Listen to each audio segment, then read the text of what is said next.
colleagues. Coach, unlucky on the result. Just your summary of the 90 minutes. Yeah, it was a difficult one. First of all, I must thank the Mamelodi Sundowns family for receiving us well, and especially myself.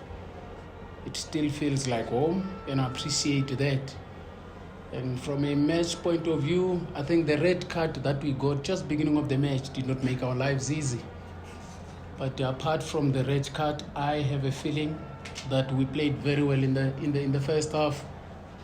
We maintained good shape and we could resist sensibly.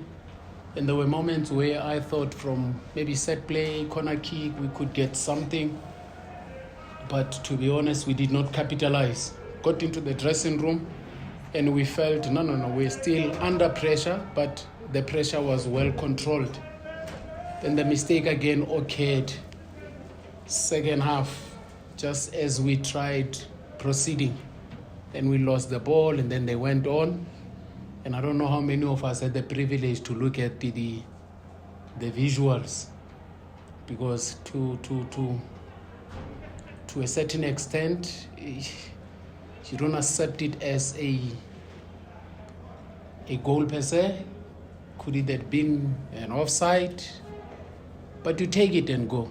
And the lessons that you take out of this is not a loss, but a character that was displayed by the team.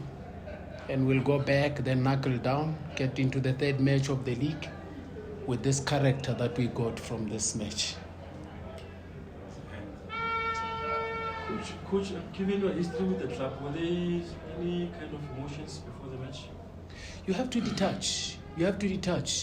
Emotions are emotions, and they come from the glue that you develop over time.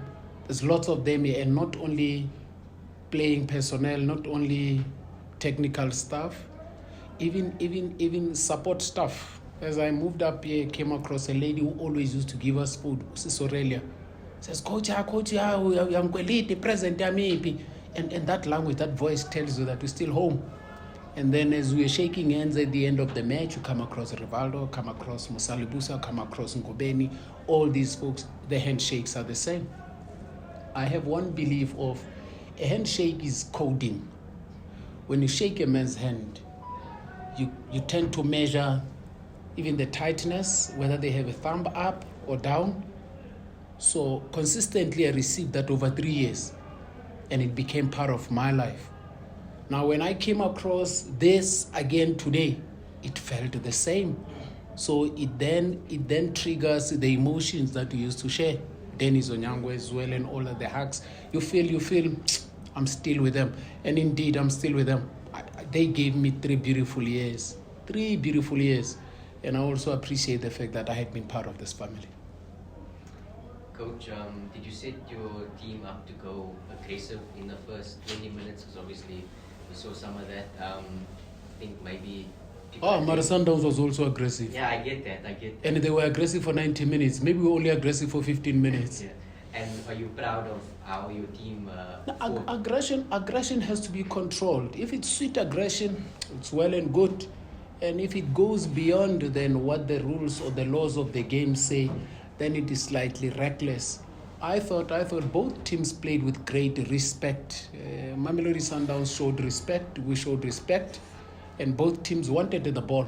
And there was a moment where I thought, here we are going to experience chaos pressing, where when we are in possession, we get pressed. And as we lose possession, then we press. So it becomes more chaotic, reminding you of a Pochettino and Klopp, Liverpool, Tottenham. You saw that. And under such circumstances, you need a very matured arbitrator to know that, no, this is aggression towards the ball. It is not malicious. So if you have that measure, then the match becomes competitive and nice. But I thought both teams displayed great aggression, which was well controlled. Coach, Yes, Kay. Mine is a two-part one, coach. You said before the game, this will give you a measure how far your team has come. What's your report card based on that? Yeah, and no, also, before and after the game, were there any pleasantries changed with Coach Rulani? Because at times he got heated on the bench, and obviously people will read too much into it. But I was not involved. I was not involved. Yeah, but then I'm never involved, and I'm very careful. You know, because one thing that I do care, no matter how bad and sad I feel, even with my family, I don't go out there to show the neighbor that my wife and I have issues. You don't do that. You gotta be extremely exemplary. The late Chris Hani said something very profound when it comes to character. And from his words, you learn a lot.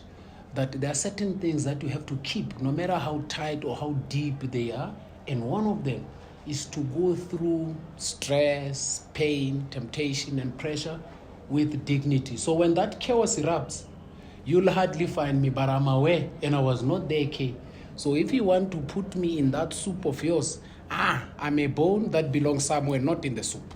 Coach, I think my question comes from even after the game. I saw handshakes being exchanged. I did shake hands. No. That's why I'm asking you. I'm saying before and after the game, did you guys exchange? Yeah, no, we did. Listen, this is professional football, and there's so many things happening, and pleasantries. Listen, there are certain things that you have to. You must have a certain level of chinning up. And you go through, you must do that. Whether you lose, you shake hand. Let me give you something. I know Shupi wants us to wrap up. When a winning coach goes to a losing coach and shakes a hand, a winning coach must have a measure of intelligence, not to be too excited because the losing coach is not at the same state of emotions. So that measure is developed through experience. If I won a match, when I go to a counterpart the other side, my handshake is modest because I know the guy is reeling. But if I forget that, okay, we won and all that, and then I go to my counterpart excited, listen, the guy is not at the same state of emotions as I. But for you to have that level and the measure, you need to be extremely conscious of everything that is happening around. You win, and then you say, okay, unlucky next time. You walk across him. You come across your player and then you bubble up. You come across your opponent, you drop a shoulder. But that does not come with ease. So we have to learn to do that. And thanks God, I'm being blessed with that. I know how to manage things based on who I'm up against. Your team? Two last questions. No, I asked also about the team in terms of how far. It's not far off, K. I think coming to this match, one would say we were at 35-40%.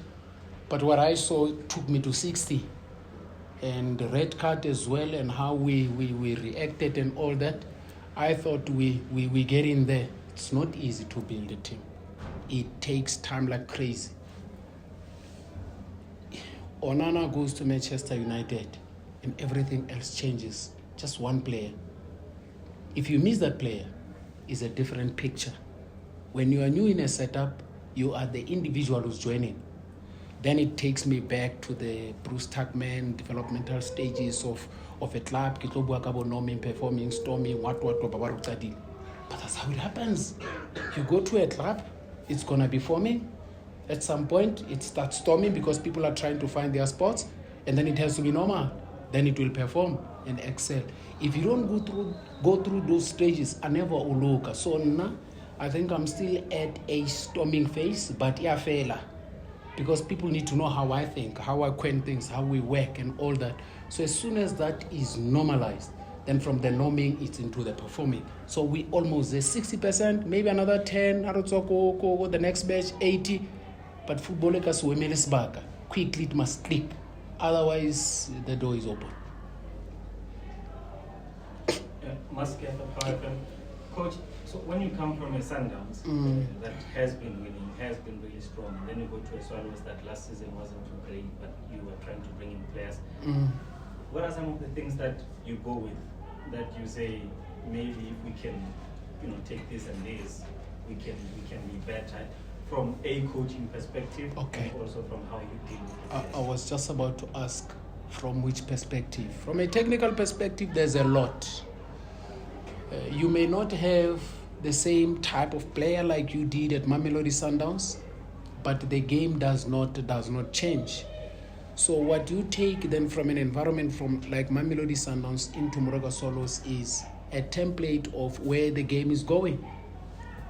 If I don't see in Daniel Akpeyi a goalkeeper who has the ability and the nerve to stop the ball, to see a picture and play according to how the picture unfolds on the pitch, then I am not helping. But all that was happening, if you look at Ronwin, how he plays, he's a playmaker. So if I had been in an environment at Mamelodi Sundowns which then advocated for that, also wing backs that they are playmakers, advocated for that, possession based, how do you dominate areas, how do you add to be superior in whatever form. If you don't add those with you wherever you go, you're bringing no value. And apart from that, I know apart from technical, there's just a lot of other things that I bring with myself. The spotlight, and which then radiates on the players as well. Now it is it's a consequence for them to behave in a manner that is appropriate. So you also bring that element of people being at a certain level where they can be inspired and admired by those outside, that they are role models. We have that responsibility because football is not played only, but football is more of a vehicle to change people and how they live their lives. And these players have to have that effect to others who are outside Morioka Swallows. Last question. Thank you.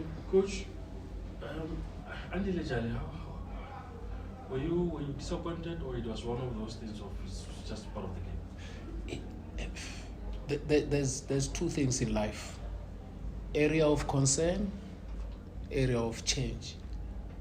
If you can change something, change it. But if you can't change it, it's just a concern, you move on. And these things happen in football, and nobody knew that this could happen.